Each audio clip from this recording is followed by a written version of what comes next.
దూర తీరాలను క్షణాల్లో కలుపుతుంది social media. Facebook, WhatsApp, Twitter ఎప్పటికప్పుడు ఎందరో కొత్త వ్యక్తులను పరిచయం చేస్తాయి. బట్ ఒక్కోసారి పాత పగలను కూడా రగిలిస్తాయి. సోషల్ మీడియాను అడ్డు పెట్టుకొని తన మాజీ లవర్ని బ్లాక్మెయిల్ చేశాడు ప్రబుద్ధుడు. సాఫ్ట్వేర్ ఇంజనీర్ కూడా ఆయన ఇతగాడు వేసిన స్కెచ్ వికృత రూపాన్ని ఓసారి చూడండి.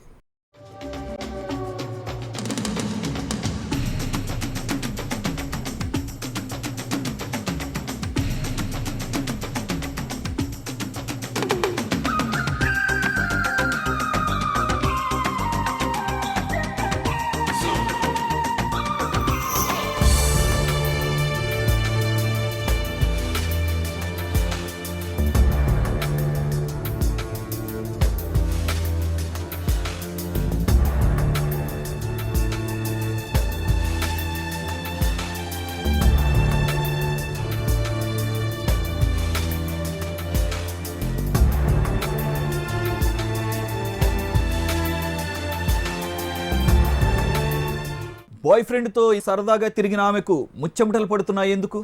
బాయ్ ఫ్రెండ్ చీట్ చేశాడా, మాట మార్చాడా, లేక వారి అఫైర్ ఫ్యామిలీ మెంబర్స్కి తెలిసిపోయిందా? అసలు ఏం జరిగింది? Let us watch the short film.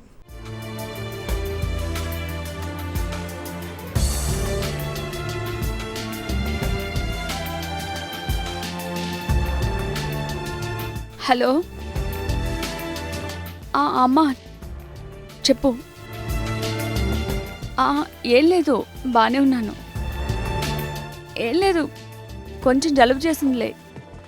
అబ్బే అదే తగ్గిపోతుందిలే, నువ్వేం రావద్దు.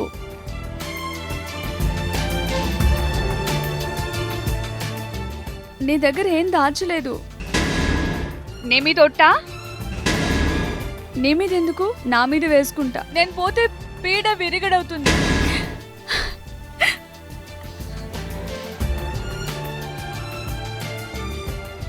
అమ్మా ఏం లేదు, నేను ఒక తప్పు చేశా.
అదే అమ్మా జరిగింది.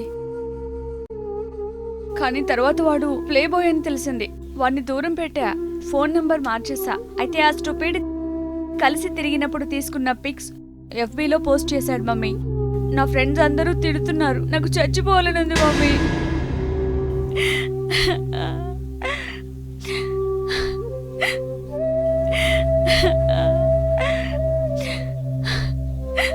అమ్మా చెప్పు. ఏంటి, సైబర్ క్రైమ్ పోలీసులకు కంప్లైంట్ చేయమంటావా?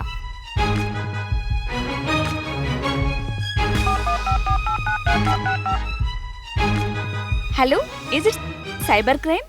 అదండి సంగతి. బాయ్ ఫ్రెండే కదా, అందులోనూ కాబోయే భర్త. త్వరలో ఎలాగో పెళ్లి చేసుకుంటున్నాడు, పర్వాలేదు నమ్మొచ్చులే అని ఫొటోస్ దిగింది. అదే ఆమె చేసిన పాపం.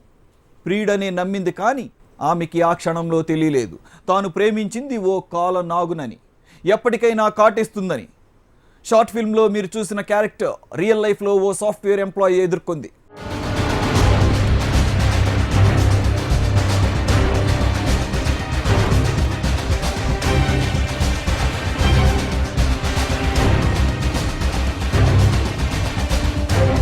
సైబరాబాద్ KPHB కాలనీకి చెందిన ఓ యువతి బెంగళూరులో ఓ సాఫ్ట్వేర్ కంపెనీలో ఉద్యోగంలో జాయిన్ అయింది. 2015 డిసెంబర్లో జాయిన్ అయిన ఆమెకు హైదరాబాద్కు చెందిన రాజ్ కుమార్ అనే మరో టెక్కీ పరిచయం అయ్యాడు.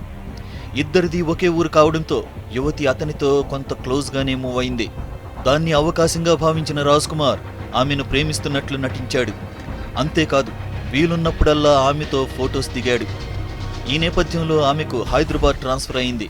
మనోడు కూడా హైదరాబాద్కు ట్రాన్స్ఫర్ చేయించుకున్నాడు.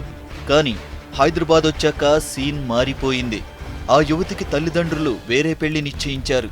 కానీ అతడు మాత్రం తననే పెళ్లి చేసుకోవాలని, తను చెప్పిన ప్లేస్కు రావాలని, లేదంటే బెంగళూరులో దిగిన ఫొటోస్ను సోషల్ మీడియాలో పెడతానని బెదిరించాడు. బాధితురాలి భద్రత దృష్ట్యా ఆమె వివరణ సైతం కల్పిత పాత్రలతో చూపిస్తున్నాం.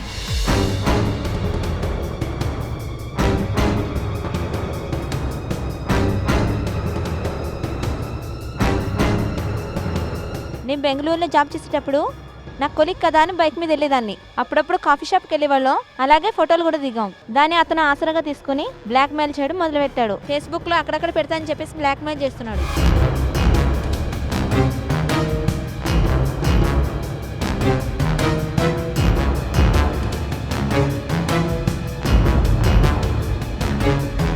బాధితురాలి ఫిర్యాదుతో రంగంలోకి దిగిన పోలీసులు రాజ్ కుమార్ను అరెస్ట్ చేశారు. బాయ్ ఫ్రెండ్తో స్నేహం చేసేటప్పుడు చాలా జాగ్రత్తగా ఉండాలి. అపరిచిత వ్యక్తులను నమ్మి ఫోటోలు వీడియోలు దిగితే తరువాత వాళ్ళు బ్లాక్మెయిల్ చేస్తారు. మా దగ్గర వచ్చి కంప్లైంట్ చేసింది. ఆమె అలిగేషన్ ఏంటంటే బెంగళూరులో ఆమె ఒక ఎంఎన్సీలో పనిచేస్తున్నప్పుడు ఆమె యొక్క కొలీగ్ ఆమెతో పాటు ఫ్రెండ్షిప్ చేశాడు. అతను చెప్పినట్టు ఆమె వినడం లేదు. అతనితో ఫ్రెండ్షిప్ని అతని దూరం చేసుకున్నందుకు అతను కోపం ఇచ్చి గతంలో ఆమె యొక్క జీమెయిల్ అకౌంట్ని ప్లస్ ఫేస్బుక్ అకౌంట్లో ఉన్నటువంటి పాస్వర్డ్ అని తెలుసు కాబట్టి ఆమె పాస్వర్డ్ని యూజ్ చేసి ఆమె అకౌంట్లోంచి ఆమెకు సంబంధించిన ఫోటోలని ఆమె కాంటాక్ట్స్ ఉన్న వారికి అందరికీ మెసేజ్ పెట్టి వచ్చాడు. దానివల్ల ఆమె పరుగు పోయింది. అంటే అందరిలో చెప్పుకునే విధంగా ఇబ్బందికరమైన పరిస్థితి తెలియదు అని ఆమె కంప్లైంట్ ఇచ్చింది. దీంట్లో హ్యాకింగ్ చేసినందుకు, ఆమె అనుమతి లేకుండా ఆమె అకౌంట్ ఇవ్వడినందుకు, ప్లస్ ఆమెకు ఫోటోని సోషల్ మీడియాలో పబ్లిష్ చేసినందుకు కేసు రిఫరెన్స్ సెక్షన్లో కేసు నమోదు చేసుకుని ఇన్వెస్టిగేట్ చేస్తాం.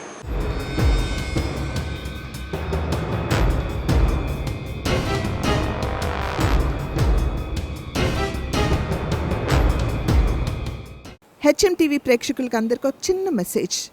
ఫేస్బుక్లో ఎవరు అడిగితే వాళ్ళకి అందరికీ మీ ఫోన్ నంబర్స్ డీటెయిల్స్ ఇవ్వకండి. మీకు ఆ మనిషి తెలిస్తే, పరిచయం అయ్యి ఉంటే అప్పుడే స్నేహం చేయండి. అలాగే మీ క్రెడిట్ కార్డ్ డీటెయిల్స్ కానీ, ఏ కార్డ్ డీటెయిల్స్ కానీ, ఓటీపీ నంబర్స్ కానీ అస్సలు ఇవ్వకూడదు. ఇచ్చింది మళ్ళీ మీరు బాధపడకండి. దిస్ ఇస్ అంటే అందరికీ ఇప్పుడు తెలిసిందే, అందరితో జరుగుతుంది. నాకు రీసెంట్గా జరిగింది. ఇలాగే కార్డ్ డీటెయిల్స్ అడిగారు, ఇచ్చాను. తర్వాత నిజంగా కొన్ని ప్రాబ్లమ్స్ అయ్యాయి. నేను మళ్ళీ బ్యాంక్ వాళ్ళ హెల్ప్తో నేను ఓవర్కమ్ అయ్యాను. సో నాకు జరిగింది కాబట్టి ఇంకెవరికి జరగకూడదని చెప్తున్నాను. సో ఈ సోషల్ మీడియాస్లో కానీ ఇప్పుడు ఈ బ్యాంక్స్ డీటెయిల్స్ కానీ అవన్నీ చాలా చాలా జాగ్రత్తగా ఉండేది. ఏ పిక్ అంటే ఆ పిక్ అందరితో షేర్ చేయకండి. పరిచయం ఉన్న వాళ్ళతోనే పరిచయాలు పెంచుకోండి. So it's a small message. Don't share your contact number and photos with any unknown peoples, and don't share your any personal and social network sites. ముఖ్యంగా అమ్మాయిలు ఫేస్బుక్ అకౌంట్స్ వేరే వాళ్ళకి ఇచ్చి తెలియని స్ట్రేంజర్స్తో చాటింగ్ చేయొద్దు. మీ అకౌంట్స్ ఇచ్చి ప్రాబ్లంలో మీరు పడద్దు. అలాగే ఎవరైనా మీ అకౌంట్ నెంబర్స్ కానీ, లేకపోతే మీ అకౌంట్ ఆన్లైన్ బుకింగ్ చేసేటప్పుడు మీ పిన్స్ కానీ అడిగితే వాళ్ళు ఏవి షేర్ చేసుకోవద్దు. ఆ డీటెయిల్స్ అన్నీ సోషల్ మీడియా ప్రపంచ స్థితిగతుల్ని నిర్దేశిస్తోంది. Facebook, WhatsApp, chat box, Gmail, Skype వంటి యాప్స్ వల్ల సైబర్ నేరాలు రోజురోజుకు పెరిగిపోతున్నాయి. అపరిచితులతో ఆన్లైన్లో స్నేహాలు, చాటింగ్, ప్రేమ వ్యవహారాలు, రహస్యంగా కలుసుకోవడం చాలా ప్రమాదం.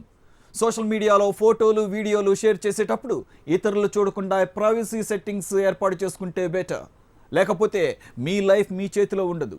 ఫోటోలు, వీడియోలు సైబర్ క్రిమినల్స్ చేతికి చిక్కే అవకాశం ఉంది. సో ఇదండి ఈ వారం హంటర్నెట్. వచ్చే వారం మరో హంటర్నెట్లో మళ్ళీ కలుద్దాం. అంతవరకు సెలవు. మీరు కూడా సైబర్ క్రైమ్ బాధితులా? అయితే వెంటనే www.cyberabadpolice.gov.in లేదా SHO_cybercrimes@cyb.tspolice.gov.in లేదా SHO_cybercrime@cid.appolice.gov.in సైట్స్లోకి వెళ్ళి సలహాలు, సూచనలు తీసుకోండి. లేదా మీకు దగ్గరలో ఉన్న పోలీస్ స్టేషన్లో ఫిర్యాదు చేయండి.